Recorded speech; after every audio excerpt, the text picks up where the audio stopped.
वसंत पंचमी के दिन होने वाले अमृत स्नान से पहले सीएम योगी आदित्यनाथ प्रयागराज पहुंचे, जहां उन्होंने प्रशासनिक जो तैयारियां हैं, जो बड़े बदलाव किए गए हैं, उसको लेकर के जायजा लिया। योगी के एक्शन से जुड़ी कुछ जानकारी आपको देते हैं। वसंत पंचमी स्नान से पहले महाकुंभ में बदलाव किए गए हैं। अमृत स्नान से पहले 10 बड़े बदलाव किए गए हैं, मौनी अमावस्या से लेकर वसंत पंचमी के अमृत स्नान तक। जी हाँ, पिछले बार जो हुआ था उससे सबक लेते हुए कई बड़े बदलाव किए गए हैं। महाकुंभ में श्रद्धालुओं की सुरक्षा सुनिश्चित होगी। प्रमुख घाटों पर वीवीआईपी प्रोटोकॉल पर रोक लगा दी गई है। इस पर एक रिपोर्ट आपको दिखाते हैं।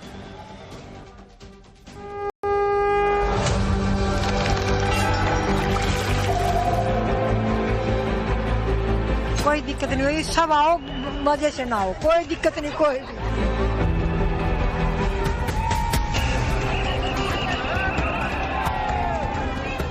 हमने अपना प्लान पोस्टपोन कर दिया था कि हम साथ। मैं अभी सुबह अयोध्या से खुद आया हूँ। ट्रेन बिल्कुल खाली, बिल्कुल सन्नाटा। आया बस से उतरा, डायरेक्ट यहाँ पे आया, नहाया धोया, फिर वापस शाम को 6 बजे ट्रेन वापसी।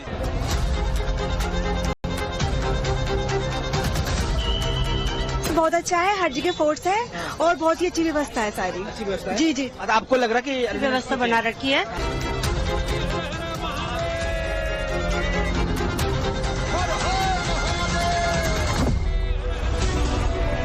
ये सरकार की अतिरिक्त सतर्कता का असर है, ये अधिकारियों की सक्रियता का नतीजा है, ये पुलिस की सख्ती का परिणाम है, ये क्राउड मैनेजमेंट का वो रिजल्ट है जिसमें भरोसे का नए सिरे से विस्तार है, या यूं कहिए कि आस्था के महाकुंभ में हुई अप्रत्याशित घटना के बाद हुए नए बदलाव का वो पार्श्व प्रभाव है जिसमें निश्चिंतता परिलक्षित हो रही है।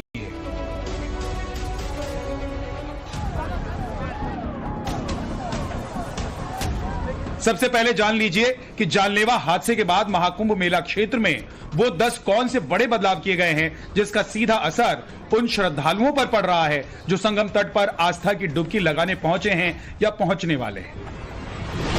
वीवीआईपी कल्चर पूरी तरीके से बंद कर दिया गया है। महाकुंभ मेला क्षेत्र नो व्हीकल जोन घोषित कर दिया गया है। 20 पंटून पुलों को खोल दिया गया है। वन वे सिस्टम लागू कर दिया गया है। अनुभवी अधिकारियों को लगाया गया है। जिले की सीमा पर ही गाड़ी पार्किंग की व्यवस्था कर दी गई है। मेला क्षेत्र में सड़क के किनारे लगी अवैध दुकानों को हटाया गया है। संगम तट पर लगे बोल्डर्स और घास वाले क्षेत्र में बैठने और लेटने पर पूरी तरह प्रतिबंध लगा दिया गया है। आवश्यक रूप से लगाए गए बैरिकेड मार्ग को खोला गया है और नए रास्ते बनाए गए हैं। ट्रेनों के लिए रूट निर्धारित किया गया है। महाकुंभ क्षेत्र में श्रद्धालुओं के सुगम आगमन के लिए भी नई व्यवस्था की गई है।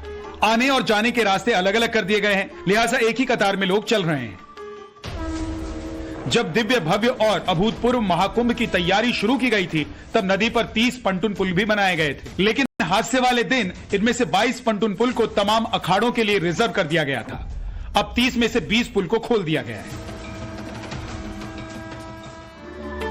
किसी भी तरह की भीड़ को खत्म करने के लिए नाग बासुकी, लेटे हनुमान जी मंदिर, अक्षय वट, भरत कूप और भारद्वाज आश्रम के लिए अतिरिक्त मार्गों को खोल दिया गया है। इतना ही नहीं, हेलीकॉप्टर से व्यवस्था की निगरानी की जा रही है। पवित्र स्नान के बाद स्नानियों को वापस भेजने के लिए बेहतर व्यवस्था की गई है और फोर्स की तैनाती की गई है। यही वजह है कि मौजूदा व्यवस्था से लोग खुश हैं। महाकुंभ जंक्शन, संगम प्रयागराज, प्रयाग स्टेशन सरीखे तमाम रेलवे स्टेशन से यात्रियों को पैदल ही संगम क्षेत्र में आने की इजाजत दी गई है। यहां भी वन वे लागू कर दिया गया है। उत्तर मध्य रेलवे ने ट्रेनों के लिए रूट भी निर्धारित किया है। मुंबई से आने वाली ट्रेनों को नैनी छिवकी रेलवे स्टेशन पर रोका जा रहा है। लखनऊ अयोध्या से आने वाली ट्रेनों को फाफामऊ संगम स्टेशन पर रोकने की व्यवस्था की गई है। इसके साथ वाराणसी गोरखपुर रूट से आने वाले यात्रियों को झूसी और रामबाग रेलवे स्टेशन पर उतारा जा रहा है। प्रयागराज जंक्शन पर तमाम गेट को खोल दिया गया है। फिलहाल आप तस्वीर देखिए, कहीं पर भी आपको श्रद्धालुओं की भारी भीड़ नजर नहीं आएगी। हर कोई आ रहा है और सहूलियत के साथ अपने गंतव्य की तरफ आगे बढ़ता हुआ नजर आ रहा है। Bureau report, times now, Navbharat.